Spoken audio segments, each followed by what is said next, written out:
Cross-examination is just getting underway for a critical witness.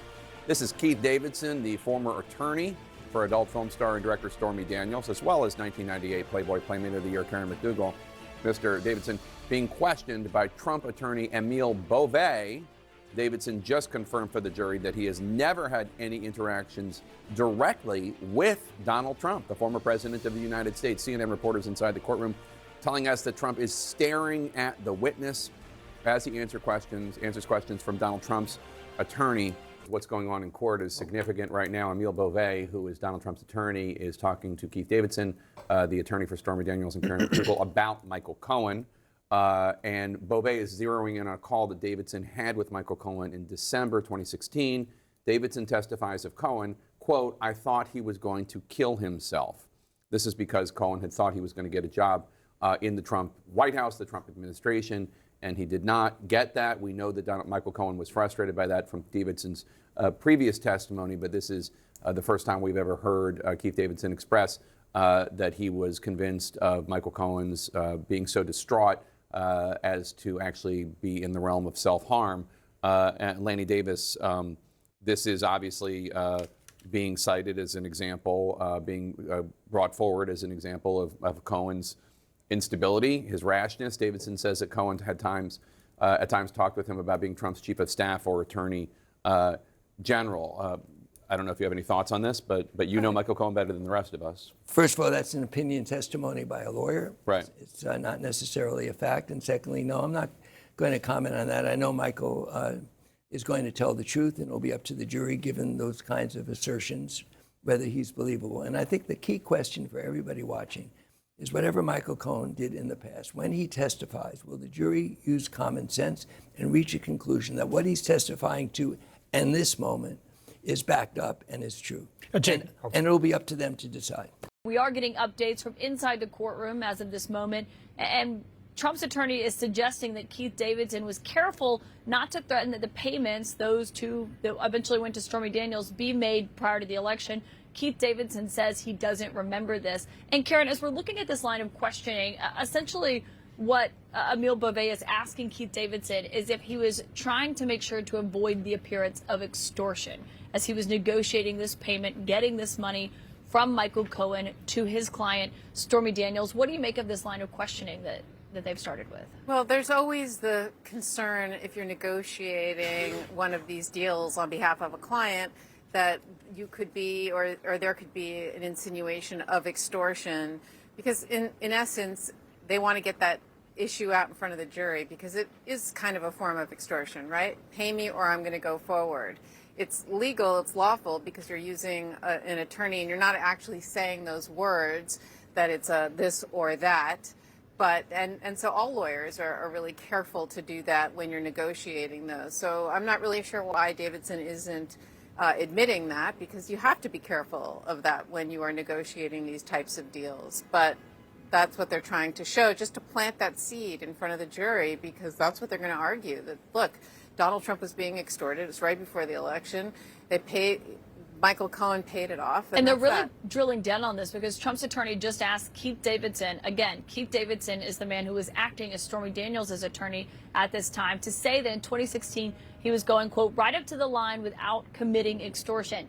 Davidson responded and said, I don't understand the question. Paula, I mean, we knew that they were going to get on here and try to essentially make Keith Davidson look bad as he was negotiating these deals, and had been commenting on how little money they believed Trump had, how stingy he was with it, and that line of questioning. And he also set this up because he talked about how interest in his client Stormy Daniels' story had kind of waned until the Access Hollywood tape was released. And then suddenly there's this surge of interest. So he admitted on the stand during direct, right, she knew this was her opportunity to potentially make money. And of course, he's applying a lot of pressure on Michael Cohen to get this money. He also knows there's an incentive to pay him before the election. So it is a fine line. And like I said earlier, we knew that the defense attorneys were going to seize on that. And we are now learning that Trump's attorney is pressing Keith Davidson on whether he helped someone get paid in connection with that story. They're talking about a Lindsay Lohan story and a TMZ story about her, Paula Reed. I wasn't quite expecting Lindsay Lohan to get brought up at the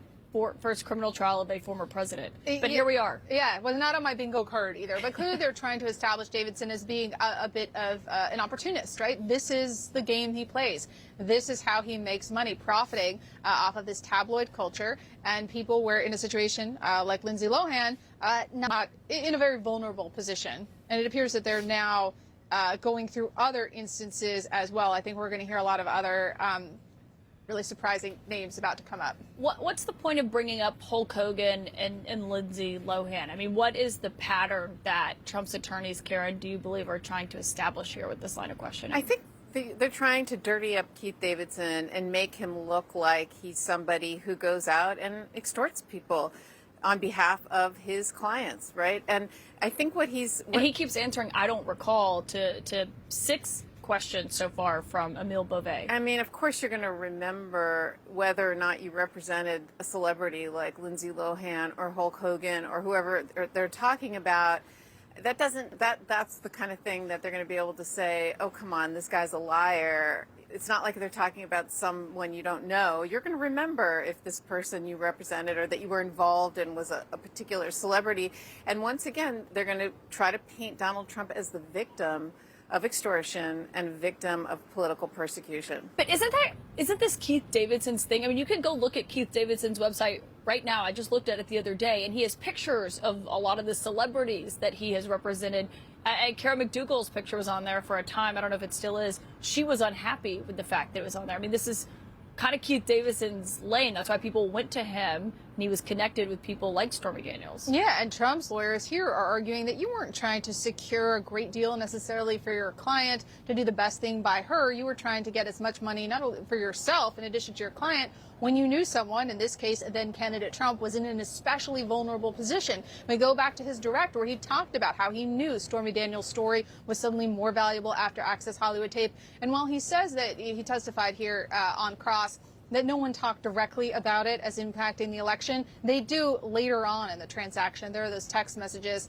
Now the defense has moved on to, here we go, Davidson's work with clients who were paid by Charlie Sheen, asking whether he took steps that caused Sheen to pay his client. Again, bringing up more examples of how Davidson may have targeted people for money. We asserted there was some tortious activity committed and valid settlements that were expected. Now the defense attorney jabs at Davidson. Your memory seems a little fuzzy around some of these issues. You and Karen were just talking about that, how he keeps saying, I cannot recall. So now not only are they undermining his credibility just in terms of the type of work he did and whether it was extortion, but also the fact that he's not being completely upfront about exactly how some of these deals with other celebrities came to fruition. Trump's attorney was asking him about a supposed 90-day bar suspension that Keith Davidson was under. Keith Davidson said he did not recall that, and Trump's attorney seemed to be skeptical of that. Trump's attorney says, quote, we're both lawyers. I'm not here to play lawyer games with you. The judge, Judge Merchan, sustains an objection to that remark. I mean, this is getting contentious. I mean, all they're trying to do here, and it's quite effective, is if they can make him out to be shady and someone not to believe, then any points that the prosecution scored with this witness, they're going to say, you can't believe him either. He's another liar. He's shady. He says he doesn't remember these things. Of course you're going to remember if you negotiated something on behalf of a celebrity, or that you were held, that you were suspended, your bar license was suspended. Any lawyer would remember that. So he's not like he's saying, no, it didn't happen, right? He's saying, I don't recall. And that's going to be something that the jury is going to shake their head and say, I'm not sure we can believe this guy. And Davidson is pushing back, saying, I'm giving you truthful answers, that I'm not going to discuss confidential answers, talking about the Trump or the client attorney privilege. I mean, I think it's important to keep in mind here that what Trump's team knows, their only goal they have in mind, they just need one juror to essentially side with them here. That's exactly right. And I think you're going to see them do this with many of the witnesses. I mean, the idea that you can't talk about certain aspects of agreements because of your duty to your former client, okay, but not remembering a bar suspension.